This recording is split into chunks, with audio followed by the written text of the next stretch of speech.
प्यारे बच्चों, आज आप लोग के बीच में हिंदी व्याकरण में संज्ञा बताने जा रहे हैं। आप यूट्यूब पर यदि अच्छा लगे तो शेयर आप कीजिएगा। पूरी जानकारी के साथ आज समझाएंगे आपको। ये संज्ञा, इसका परिभाषा आप लोग के बीच में देने जा रहे हैं। संज्ञा की परिभाषा,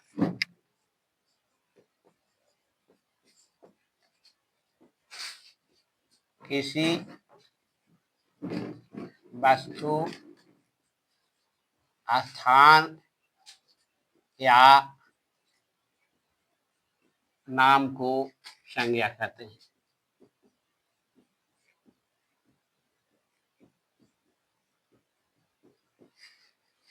जैसे में आप देखिए,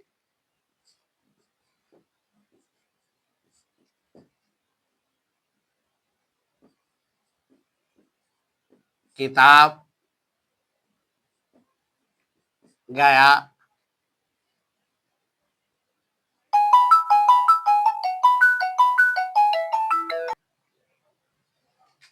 आदि। ये आपका संज्ञा का परिभाषा हुआ। अब संज्ञा के 5 भेद होते हैं। संज्ञा के 5 भेद होते हैं। समझ गए बच्चों सब? अब 5 भेद का परिभाषा उदाहरण के साथ बताएंगे। नंबर 1 में जातिवाचक संज्ञा,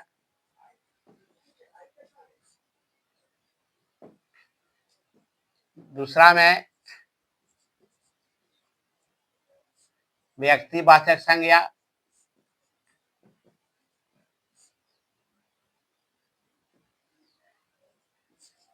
तीसरा में समूहवाचक संज्ञा,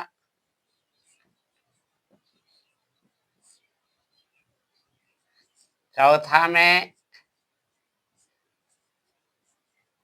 दरवाचक संज्ञा, पांचवा में भाववाचक संज्ञा।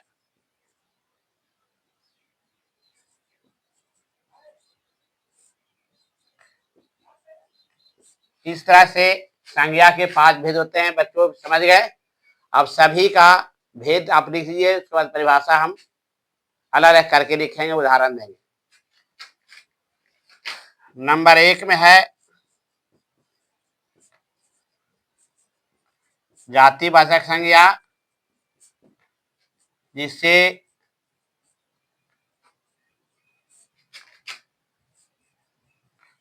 जाति भर का बोध हो, उसे जातिवाचक संज्ञा कहते हैं।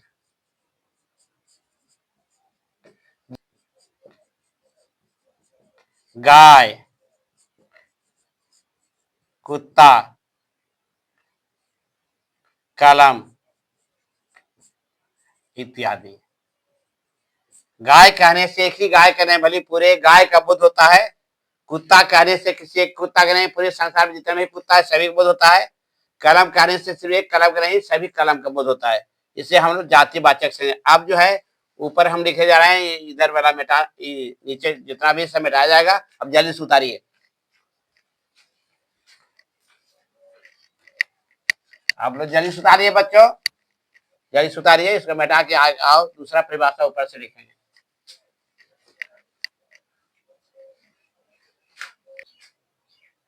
हाँ, दूसरा परिभाषा इंतजार कीजिए। पहला आप लिख दिए, दूसरा परिभाषा देने जा रहे हैं। नंबर 2 में व्यक्ति वाचक संज्ञा, जिससे किसी खास स्थान, नाम,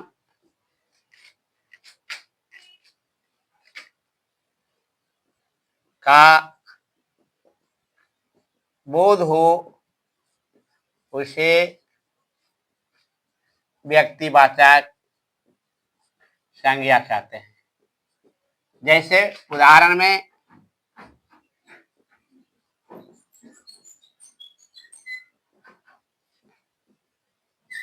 जैसे पटना,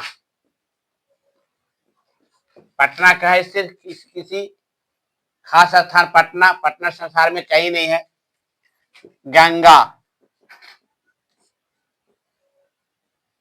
श्री राम, गंगा कहने सिर्फ एक ही नदी का बोध होता है और संसार में कहीं गंगा नदी नहीं है। श्री राम कहने से वही राम जो तीनों लोग का बारी थे, श्री राम एक ही राम है, क्योंकि संसार में और राम नहीं है। यदि हम राम खाली कहते हैं तो सिर्फ संसार के सारे राम का बोध है, लेकिन श्री राम वही पुरुषोत्तम राम के नाम से जाने जाते हैं। अब तीसरा है समूहवाचक संज्ञा।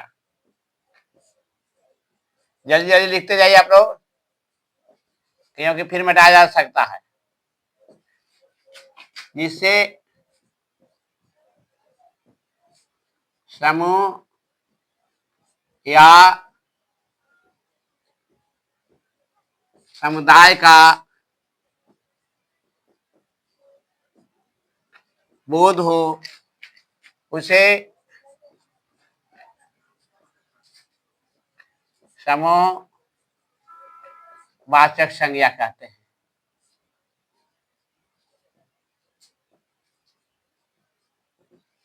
जैसे वर्ग, सेना, भीड़ आदि। इसमें कि समुदाय में सारे क्लास में भी है, एक बच्चे नहीं, सारे क्लास का बोध हो रहा है। सेना में एक सेना का बोध नहीं, बल्कि पूरे संसार में सेना है, सबका बोध होता है। भीड़ में तो देखे जैसे मेला है, मेला का भीड़ हो या चाबी गुच्छा हो या आम का गुच्छा हो, उस सभी का इससे बोध होता है।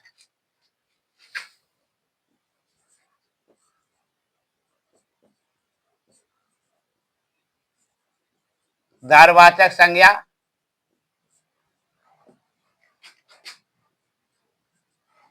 जिससे नापा या तौला जा सके, उसे दरवाचक संज्ञा कहते हैं। जैसे में तेल, घी, चना आदि, ये सब तौलने का है। घी को भी तौला जा सकता है, तेल की भी, चना, इसके अलावा बहुत सारे चावल, गेहूं, बहुत सारी चीज आता है। अब 5 में आप लिखिए भाववाचक संज्ञा, जिसे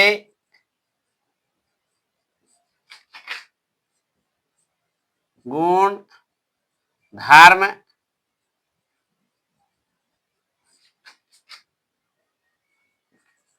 अवस्था का बोध हो,